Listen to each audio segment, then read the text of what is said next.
और मेरे साथी अध्यापक मित्रों में साथी कहूँगी क्योंकि हमने साथ साथ काम किया, और मेरे प्रिय प्रिय विद्यार्थी और भाइयों और बहनों, पहले तो मैं बताना चाहूँगी कि ये मेहमान नवाजी की आवश्यकता नहीं है, क्योंकि ये मेरा अपना घर है और मुझे जो अवसर दिया है वही महत्वपूर्ण है। जैसे एक लड़की ब्याह करके जाती है ससुराल और फिर उसको अपने मैके में आने में जो आनंद आता है, वही आनंद मेरा यहाँ आने में है, क्योंकि मैं इसको अपना मैका मानती हूँ, है ना। क्योंकि 25 साल मेरी नौकरी के 25 साल मैंने इसी कॉलेज में गुजारे और मेरे लिए इस कॉलेज का कोना कोना वाकिफ हूँ, मैं परिचित हूँ और इसमें मुझे अपनापन नजर आता है।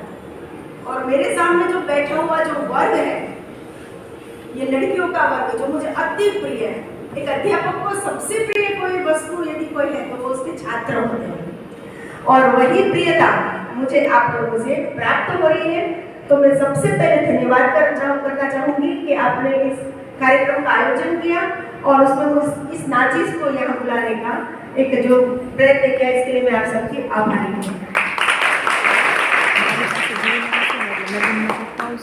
देखो सर, बात अचानक हिंदी में ही आ जाती है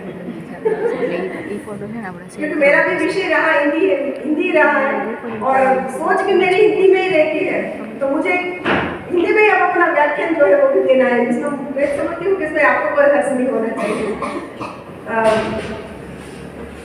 उमा जी ने, मैं पहले ये भी बता दूं कि ये उमा जी है, रिंकू जी है और ये हिरल, ये तीनों मेरे स्टूडेंट हैं।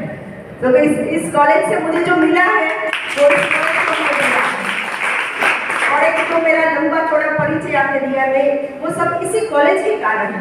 यहाँ में ना होते तो मेरे पास कुछ भी ना होता, तो जो भी है वो इस कॉलेज की बदौलत है। विषय आज का जो दिया है आत्मनिर्भर महिला, थोड़ा विषय जो मैंने पढ़ा तो मुझे लगा आत्मनिर्भर हमारी सोच के आत्मनिर्भर भारत ऐसी होती है सर, लेकिन एक विषय है आत्मनिर्भर महिला। बहुत सुंदर विषय, बहुत ही सुंदर विषय जो है वो आलेखित किया गया है। इस विषय के लिए मैं धन्यवाद देना चाहूँगी। सबसे पहली बात ये कि आत्मनिर्भर से क्या तात्पर्य है। शब्द है आत्मा और निर्भर। आत्मा माने अपने पर, स्व, निर्भर माने अपने पर आधारित होना, स्वावलंबी होना, किसी और पर आधारित न होना, पराधीन न होना, उसको हम कहते हैं निर्भर होना। अपने पर निर्भर होने के बाद इस विषय को लेकर हम करते हैं कि आत्मनिर्भर हमें होना है।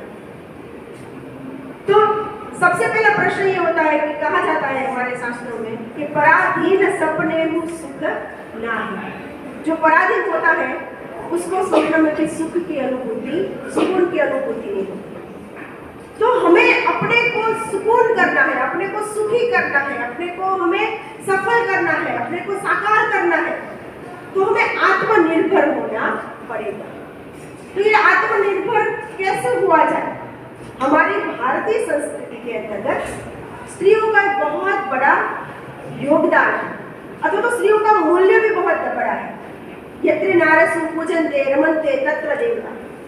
हमारी आधी आबादी का सच स्त्री है, और इसी महिला को हमारी परंपरा के अंतर्गत सर्वश्रेष्ठ स्थान दिया गया है। तो भारत, हम भाग्यवान हैं कि ऐसे भारत में हमें जन्म मिला और ऐसे भारत के अंतर्गत आने का हमारा सौभाग्य मिला, जहाँ स्त्रियों को सम्मान दिया जाता है।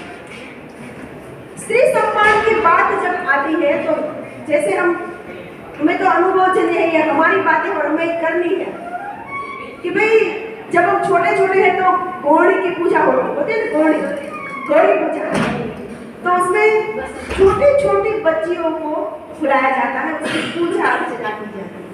और इतनी छोटी छोटी बच्चियां 5 दिन बिना नमक के खा लेती, उसको जो कहा जाए वो कर लेती। ये हमारी संस्कृति की प्रारंभिक अवस्था, जहाँ स्त्रियों का गौरव होता है, स्त्रियों को महत्व दिया जाता है। अब ऐसी स्त्रियों की पूजा क्यों की जाती है? क्योंकि हम मानते हैं कि यही देवी है, यही शक्ति है और यही हमारी परंपरा है, और इसलिए पूजा होती है। सौभाग्यशाली स्त्रियों की भी पूजा होती है और आगे जाकर स्त्रियों की हर रूप में उसकी पूजा होती है। तो ये हमारी परंपरा जो है वो यही बताती है कि भारतीय संस्कृति में स्त्री गौरव की वस्तु है और स्त्री का गौरव होना चाहिए और उसकी पूजा होनी चाहिए। और नवरात्रि के समय भी स्त्री पूजा अथवा तो नारी पूजा अथवा तो शक्ति की पूजा उपासना की परंपरा हमारे भारत में रही है। तो इसी परंपरा से स्त्री पूजा का एक सौभाग्य इस भारतवर्ष की स्त्रियों को दिया गया। तो यहाँ तो आत्मगौरव है ही, स्त्रियों को आत्मगौरव की बात भी यहाँ बताई गई है। जब हम आत्मनिर्भर महिला की बात करते हैं तो हमें सबसे पहली बात आत्मसम्मान की करनी चाहिए, आत्मविश्वास की करनी चाहिए। हमें हमारे भीतर आत्मविश्वास, जितना आत्मविश्वास ज्यादा हमारे भीतर सफलता उतनी ज्यादा, हमारे भीतर आत्मज्ञान जितना ज्यादा हमारे जीवन की सफलता उतनी ज्यादा। तो हमें ये जो विषय दिया है केवल हमें आत्मनिर्भर होना मतलब पैसे कमाना वो नहीं है। हमें अपने आत्मनिर्भरता को समझना है पहले कि पहले तो हमें अपना गौरव करना सीखना पड़ेगा। आत्मगौरव करें तो आत्मगौरव की बात करें तो इसका मतलब ये हो गया आत्मगौरव मतलब क्या। तो पहली बात है कि मैं कौन हूँ उसको समझे, आत्मा को समझे।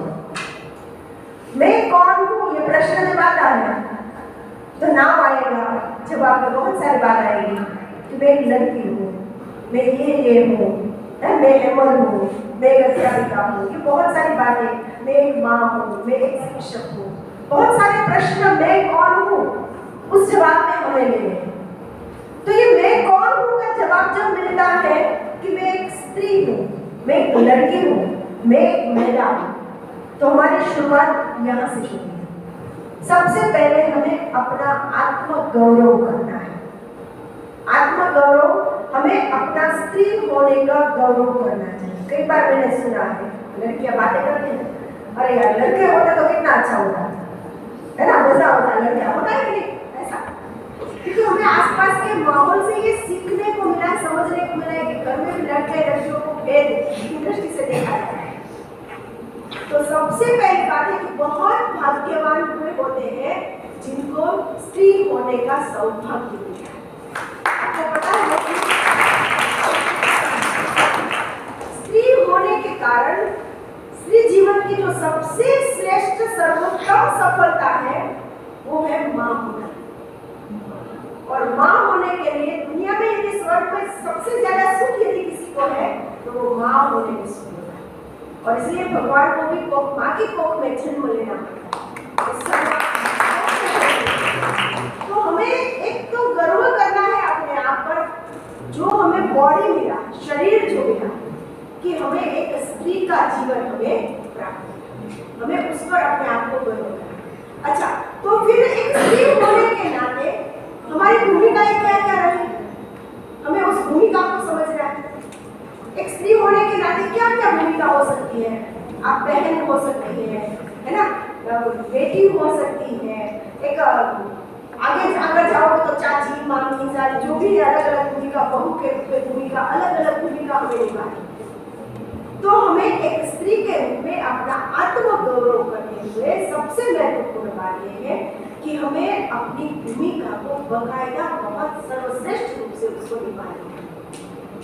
उस भूमिका को इस दृष्टि से, इस स्वरूप से हम निभाए ताकि हमारा गौरव खुद हम नहीं, समाज जाकर करे कि देखो ये मेरी बेटी है, ये मेरी बीवी है, ये मेरी बहन है, और ये मेरी माँ है, और ये मेरी पत्नी है। और ये गौरव हमें करना पड़ेगा। तो आत्मगौरव को हमें करना है, हमें अपना गौरव करना है और समाज में सारे समाज के द्वारा भी इसका गौरव करना है। तो स्त्री आत्मनिर्भर होती है तो उसके पीछे परिवार का सहयोग भी होना चाहिए। एक स्त्री परिवार से सुरक्षित है।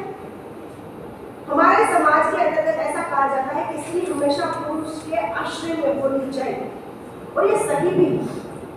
हम कितने भी विकसित हो जाए, कितने भी पढ़े लिखे हो जाए, कितने भी हथियारधारी हो जाए, लेकिन हमारी सुरक्षा जो हमारे पुरुष द्वारा दुनिया के माध्यम से नहीं हो सकती।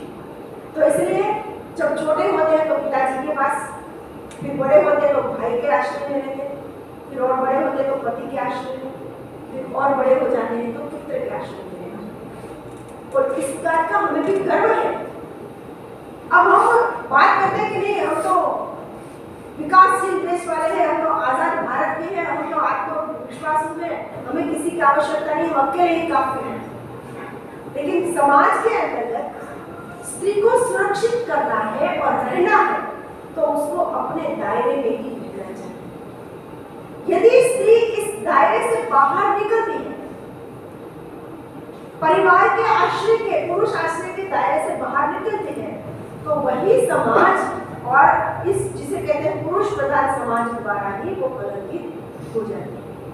तो आत्मगौरव की हम बात करें, आत्मनिर्भरता की जब हम बात करते हैं तो उसमें परिवार का सहयोग अनिवार्य है। उस परिवार से ही हम आगे जाकर विकसित होकर समाज में नया प्रदान जो है वो कर सकते हैं। तो समाज के अंतर्गत स्त्री का गौरवपूर्ण स्थान प्राप्त करने के लिए हमें अपने गौरव को प्रस्थापित करना होगा। अब हमें यह समझना होगा कि स्त्री की भूमिका अथवा तो स्त्री का गौरव क्या है, स्त्री के गुण क्या है, क्यों उसको महिला के रूप में समाज में स्त्री के रूप में दिखाया जाता है।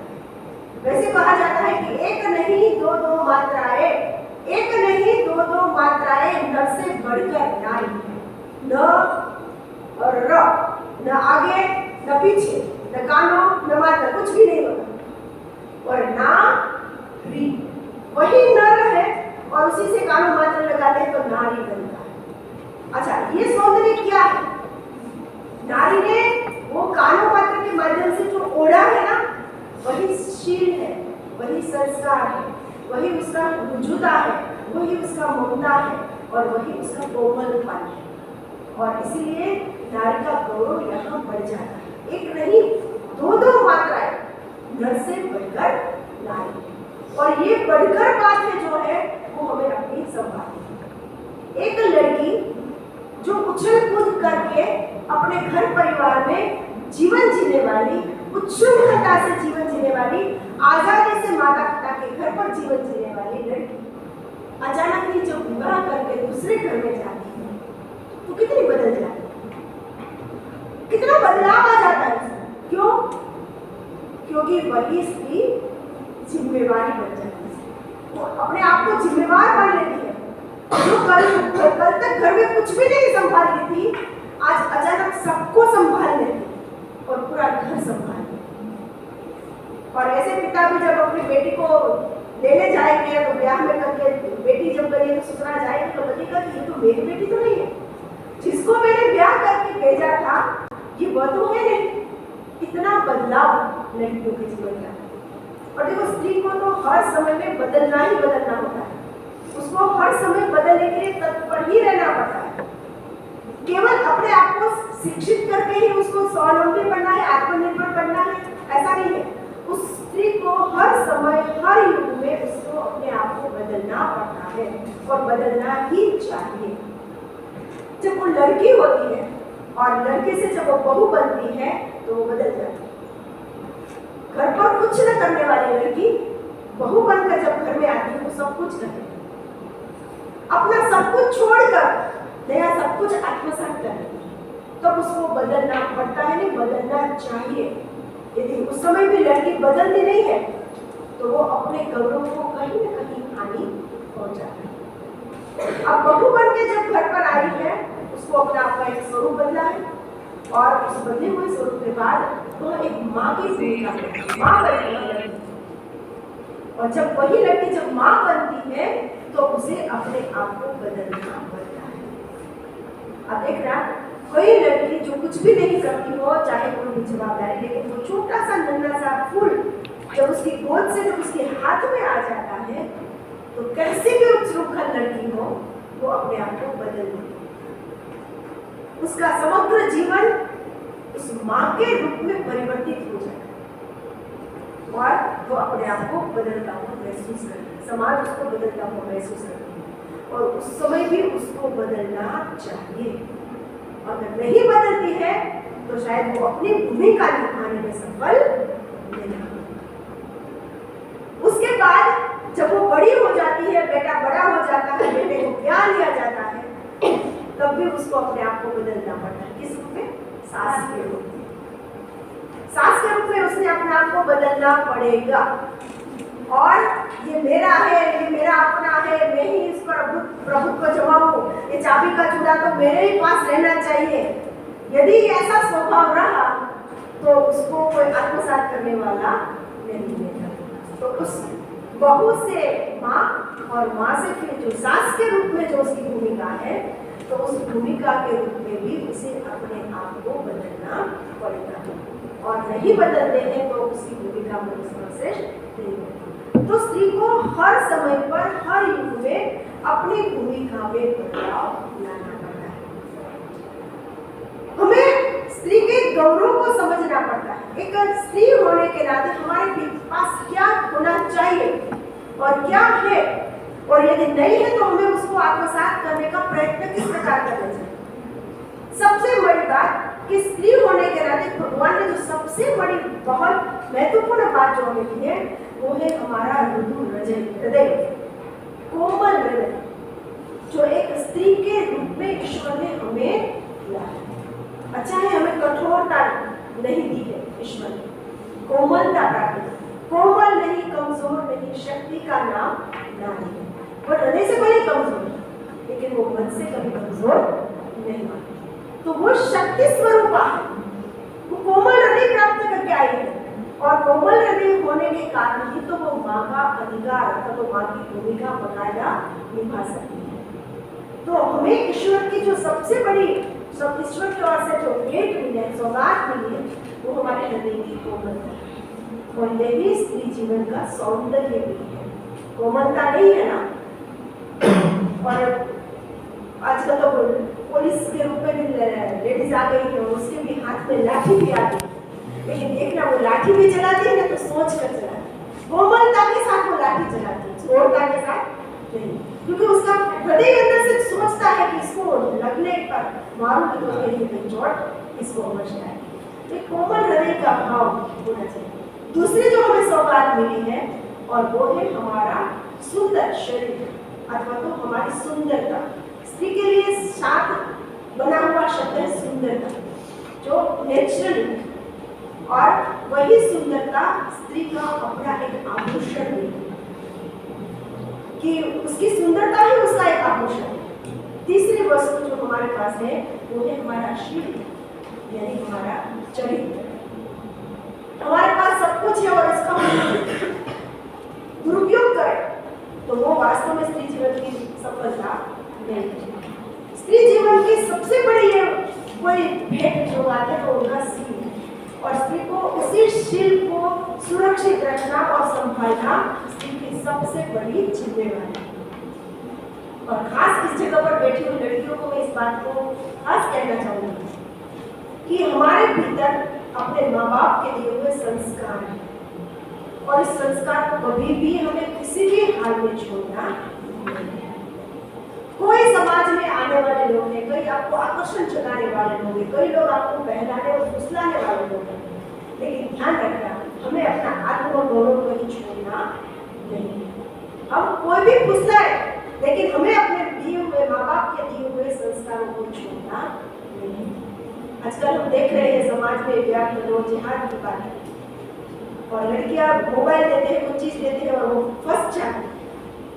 इतनी कमजोर हम नहीं, इतने विश्वासु भी हम नहीं है कि कोई हमें कुछ कहे और हमें कुछ दे और हम मान जाए और माँ बाप के दिए हुए संस्कार, माँ बाप के दिए हुए सब कुछ हम छोड़कर आ जाए। हम थोड़े समय पहले आया था कि लड़की घर में से सब कुछ लेकर भाग, ये भागने वाली बात हमारे अंदर नहीं होनी चाहिए। आज महिला सेल के अंतर्गत ये जब कार्यक्रम हो रहा है तो मुझे ये महिला होने के नाते ये कहना पड़ेगा और तभी इस कार्यक्रम की सफलता होगी कि हमें अपने शील को, हमें अपनी संस्कृति को छोड़ना। चौथी वस्तु हमारे भीतर के संस्कार। देखो लड़कियां कई बार ब्याह करके चाहती है तो वो दो कुल को रोशन करती है। लड़का एक ही कुल का, मूल होता है उसका नाम।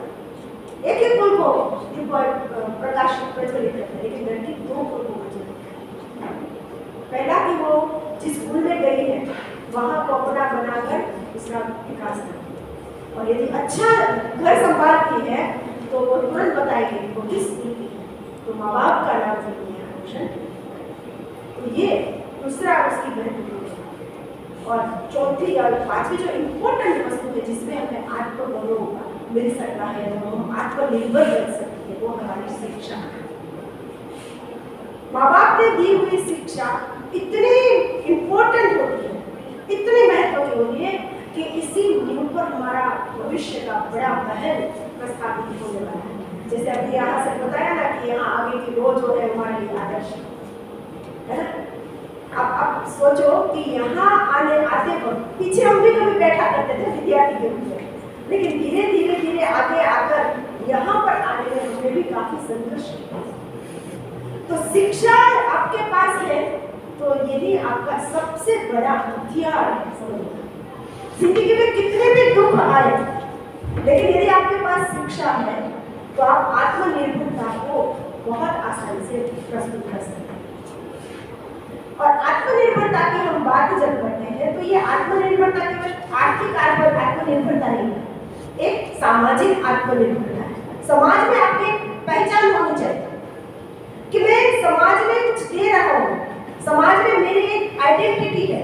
मुझे केवल एक गृहिणी के रूप में नहीं रहना है, मुझे केवल एक परिवार की बेटी के रूप में नहीं रहना है, मुझे समाज के लिए जीना है, मुझे समाज में अपना एक प्रदान करना है, मुझे समाज में एक अपना स्टेटस चाहिए, मुझे समाज में एक अपना नाम चाहिए, मुझे समाज में एक अपनी कुर्सी चाहिए, मुझे अपने घर में एक कोना चाहिए जिसमें अपना व्यक्तित्व को मैं दिखा सकूं, और वही व्यक्तित्व हमें समाज में आगे ले जाना है।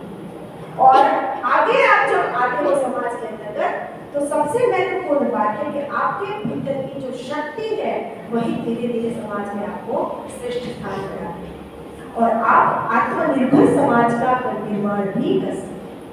आज यहाँ पर जो अध्यापक पहले हैं वो जब भी क्लास में आते हैं तो आपको ऐसे उद्देश्य देते हैं, देखो लड़कियों आपको हमें ये करना है, हमें समाज में अपना नाम करना है, हमें किसी से डरना नहीं है, हमें सबका मुकाबला करना है। करते कि नहीं ये बात, क्योंकि उसने अपने जीवन में अनुभव किया है और अनुभव से आगे आए, तो समाज में वो भी चाहती है कि हमारी लड़कियां भी ऐसे ही समाज में योगदान करें।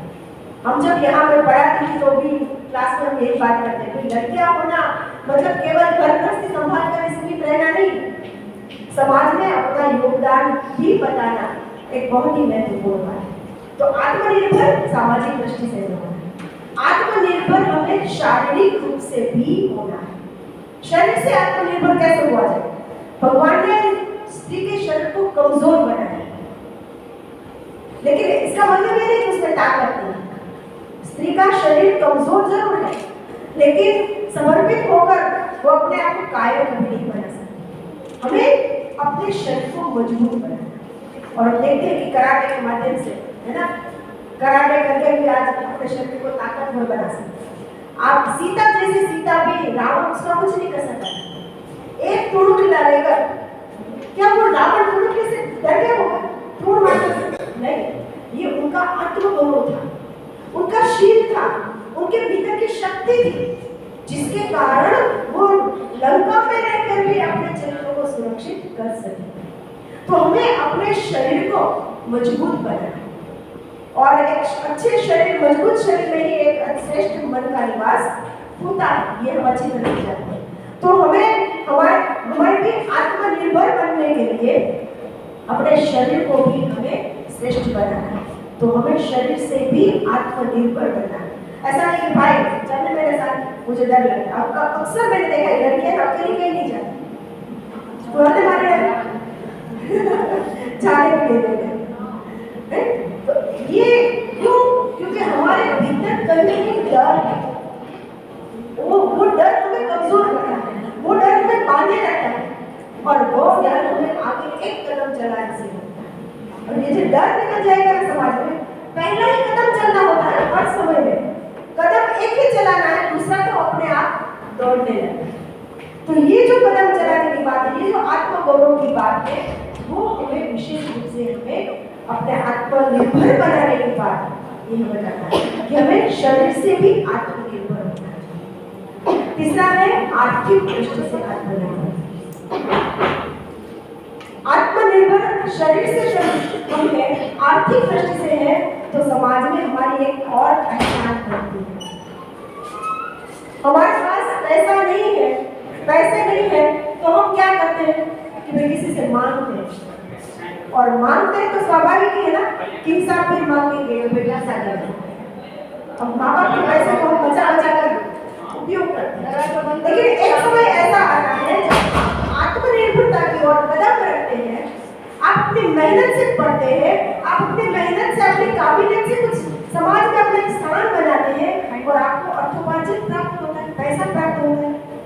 और वो जो पहली कमाई की जो आनंद है, जिंदगी में ऐसा आनंद कभी किसी को नहीं हो सकता। पहली कमाई को पूछोगे, पहली तनख्वाह आई थी तो कितना अच्छा लगा था। क्या से हम आत्मनिर्भर हैं, हम अपने लिए कुछ कर सकते हैं, लेकिन ये आत्मनिर्भरता आपके लिए नहीं है केवल ना ज्यादा करूँ, मैं कमाऊँ, मैं उड़ाऊँ और मौज करूँ, ऐसा नहीं है। हमें आत्मनिर्भर होना है, अपने परिवार के लिए होना है। ऐसा नहीं एक लड़का कमाता है, केवल परिवार में एक पुरुष कमाता है और पति पत्नी दोनों कमाते हैं, तो उस परिवार अपने आप ऊपर उठ जाता है। इसलिए आज दोनों की आवश्यकता है। हमें केवल रोटी पकाकर बैठना नहीं है, लेकिन उस घर गृहस्थी के साथ साथ हमें अपने घर को आगे लाने में एक आर्थिक उपार्जन भी हमें करना है। तो आत्मनिर्भरता की यह जो पहचान है कि हम अपनी कमाई से करें, अपने कुटुंब के लिए कुछ करें, अपने परिवार के लिए कुछ करें, अपने वर्ग के लिए कुछ करें, अपने समाज के लिए कुछ करें, तो ये आत्मनिर्भरता प्रत्येक स्त्री के मन में होनी चाहिए। और ये होना ही चाहिए कि केवल ग्रेजुएट होकर हम बीए है, इससे कुछ नहीं होगा। आजकल तो कंपटीशन का इतना जमाना चल रहा है कि इसमें संघर्ष से आपको आगे बढ़ना है। और एक और आत्मनिर्भरता है अपने मन से, समाज से, आर्थिक रूप से, शारीरिक रूप से और मानसिक रूप से आत्मनिर्भर। तो सबसे बड़ा संदेश जो है वह मानसिक रूप से आत्मनिर्भर होना। हम हर एक डिसीजन दूसरों पर आधारित रहते हैं, हर एक निर्णय हम दूसरों पर थोपते हैं। चलो क्या अच्छा लगेगा, ड्रेस लेने जाते हैं तो कौन सा अच्छा लगेगा बताओ, और वहां पर भी हम दूसरों पर डिपेंड हो जाते हैं कि तू क्या लिया, सालों लाख से करो सालों। हमने सोचा कि ये अच्छा लगेगा, लेकिन इन्होंने बताया कि ये अच्छा लगेगा, तो हमने अपना डिसीजन छोड़ दिया और हम दूसरों के आधार पर ले लेते हैं। हमें मानसिक रूप से आत्मनिर्भर होना है, इतना मानसिक रूप से निर्भर कि हमें अपना डिसीजन पावर खुद खड़ा करना है। हर एक स्थान पर जब आप समाज में आगे जाओगे ना, तो कदम कदम पर ये चीज आपके साथ संघर्ष करेगी, और जब तक आप अपने मन से अपने आप को विजय नहीं करते, तब तक आप समाज में किसी भी क्षेत्र में विजय नहीं हो सकते। तो सबसे बड़ा महत्वपूर्ण जो है वो डिसीजन पावर, मन के दृष्टि से सर्वश्रेष्ठ डिसीजन आपको लेना है और उससे आपको आत्मनिर्भर करना है।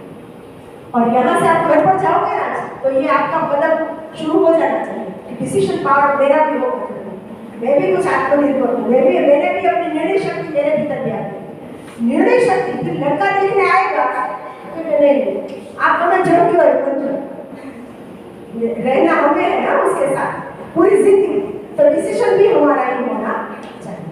तो आत्मनिर्भर का मतलब ये नहीं कि हम डिसीजन पावर इतना पावरफुल कर लेंगे, हमें किसी की जरूरत नहीं है।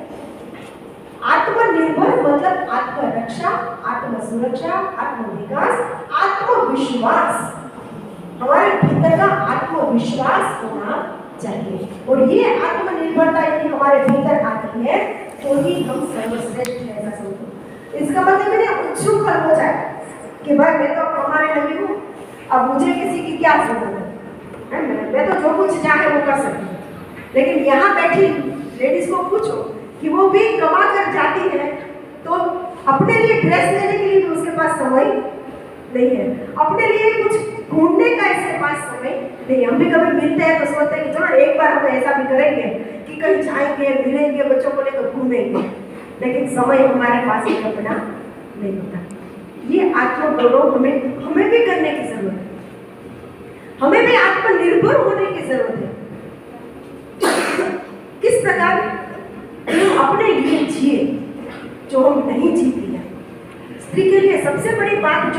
ये है कि वो दूसरों के लिए जीती है। आप अपनी माँ को पूछ लेना, उसको पूछना मम्मी क्या शौक है। अच्छा एक सवाल पूछना अपनी मम्मी से, मम्मी तुम्हारा शौक क्या है। मेरे बेटे ने भी मुझे पूछा कि मम्मी तुम्हारा क्या शौक है, चल आज मैं तेरी पसंद का गीत सुनना चाहता हूँ। तो मैंने भी सोचा कि मेरे शौक क्या है, मैं भूल गई हूँ। हम इतने रममाण हो गए जीवन में, व्यवसाय में, संसार में, गृहस्थ जीवन में, कि हमें अपने शौक क्या है ना वो हमें कुछ याद नहीं है। आज घर पर जाकर आपको सबसे पहले प्रश्न करना है अपनी मम्मी को कि मम्मी तुम्हारा क्या शौक है, और देखना, ताकत रखना, वो जो बताए ना उसके शौक को पूरा करना अपनी माँ का शौक। क्योंकि माँ ने अपने लिए जीवन जिया ही नहीं, वो भूल जाती है। सुबह उठती है ना माँ, वहां से लेकर रात को सोती है, तब तक वो अपने लिए जीती नहीं है। वो अपने संतान के लिए जीती है, अपने पति के लिए जीती है, अपने परिवार के लिए जीती है, या अपने घर के लिए जीती है। घर को सजाने में बचाने में वो अपना समय बिता देती है, वो अपने लिए नहीं जीती। तो उसके क्या शौक है हम भूल जाते हैं कि मैं कौन हूँ, मेरे शौक क्या है, मुझे क्या करना है। क्योंकि व्यवसाय में आने के बाद, एक स्टेज पर आने के बाद आपका जीवन इतना रूटीन बन जाता है, मशीनवत हो जाता है कि उस ऊर्जे में से अपने आप को निकालने का हमारे पास अवसर नहीं होता। तो यहाँ हमें आत्मनिर्भर होना है, अपने लिए हमें अपने बारे में कुछ सोचना है। थोड़े क्षण हम घर में बैठकर अपने आप को भी तो देखें, अपने आप से कभी बातें करें कि अपने भीतर भी एक मित्र है मेरा, मेरे भीतर भी एक मेरा दोस्त है जो मेरा इंतजार करता है। कभी मेरे साथ फुर्सत से बैठ, कभी मेरे साथ बात कर, कभी आईने में अपने आप को देखो और अपने मित्र से मिलो और अपना गौरव करो कि मैं कौन हूँ। तो ये चीज है जो आत्मगौरव हमें प्रदान करती है, आत्मविश्वास हमें प्रदान करती है और हमें आत्मनिर्भर बनाती है। आत्मनिर्भरता के इस कदम के अंतर्गत कदम कदम पर आप ही आपका साथी हो। देखो आपके जीवन में आपसे आपका बड़ा गुरु कोई नहीं है। आपको खुद को अपना गुरु बनना पड़ता है, आप खुद को अपना मार्गदर्शक बनना पड़ता है, और मार्गदर्शक बनने के बाद आपको खुद आपका डिसीजन लेना पड़ता है। तो ये आत्मगौरव, आत्मनिर्भरता की बात यहाँ है। तो हम आत्मनिर्भर जब होते हैं तो उस आत्मनिर्भर होने में हमें अपने आप को चैलेंज देना है, बस और कुछ नहीं करना। क्षण क्षण पर अपने आप को चैलेंज दो, अपने साथ गेम खेलो, अपना टारगेट खुद बनो, अपना लक्ष्य साबित करो, अपने लक्ष्य को देखो कि मुझे क्या करना है, और उस लक्ष्य को देखने के बाद उस लक्ष्य को परिपूर्ण करने का पूरा प्रयत्न करो कि मेरा गोल क्या है। और मेरा गोल यदि ये बनना ही है, मुझे समाज में या शिक्षक बनना है, या पुलिस में जाना है, या IAS बनना है, या IPS बनना है, या जो बनना है, तो उस क्षण क्षण को उसको पकड़ो, और पकड़ने के बाद समाज में अपना गौरव खुद करो। समाज के अंतर्गत स्त्री का गौरव यदि स्त्री खुद नहीं करेगी ना, तो समाज में कोई दूसरा वर्ग नहीं है जो आपका गौरव भी करेगा। क्योंकि आखिर तो हम सेकंड सेंटर ही है। अब कितना भी फर्स्ट होने का प्रयत्न करो, आप फर्स्ट नहीं हो पाओगे। तो उसके लिए आपको खुद को आपका गौरव करना होगा कि मैं कौन हूँ और मेरी हैसियत क्या है, मैं अच्छी तरह जानती हूँ। समाज में क्यों हमें अपनी हैसियत दिखाए, हम क्यों ना समाज में अपना स्टेटस बनाकर, समाज में अपना प्रदान करके, अपना गौरव देकर हम खुद अपनी पहचान बनाए। तो यही आत्मनिर्भरता हमारे भीतर होनी चाहिए। तो बहुत ही महत्वपूर्ण बात है कि हम अपने लक्ष्य को तय करें, और लक्ष्य को तय करने के बाद उस लक्ष्य पर डटे रहें, उस पर बने रहें, है ना। इष्ट सिद्धि होती है कि पागल हुए बिना, हमें पागल होना पड़ेगा। समाज में कोई कहे कि ये पागल है, लड़की पागल हो गई पढ़ने में, तो हाँ पागल। लेकिन क्यों पागल है? क्योंकि मुझे अपना गौरव, अपना स्थान समाज में प्रस्थापित करना है, और इसके लिए हमें अपने आप को लड़ना है, और हमें समाज के दूसरे वर्ग से लड़ना है। और ये लड़ेंगे तभी हम समाज में एक सर्वश्रेष्ठ स्थान प्राप्त कर पाएंगे। तो यही आत्मनिर्भरता हमें एक महिला के रूप में, एक स्त्री के रूप में समाज में हमें रखनी है। वैसे कहा जाए कि नारी निंदा मत करो, नारी नर की खान, नारी से नर होते हैं ध्रुव और प्रहलाद समान। तो हम उससे भी आगे हैं, क्योंकि हमसे ही तो नर पैदा होते हैं। तो हमारा ये गौरव हमें खुद करना है और समाज में अपना कदम बढ़ाकर अपने अस्तित्व को और अपने व्यक्तित्व को समाज के सामने निभाना है। तभी हमारी यहाँ पर सफलता है और तभी हम इस विषय को भी सार्थक कर पाएंगे। बहुत बहुत धन्यवाद।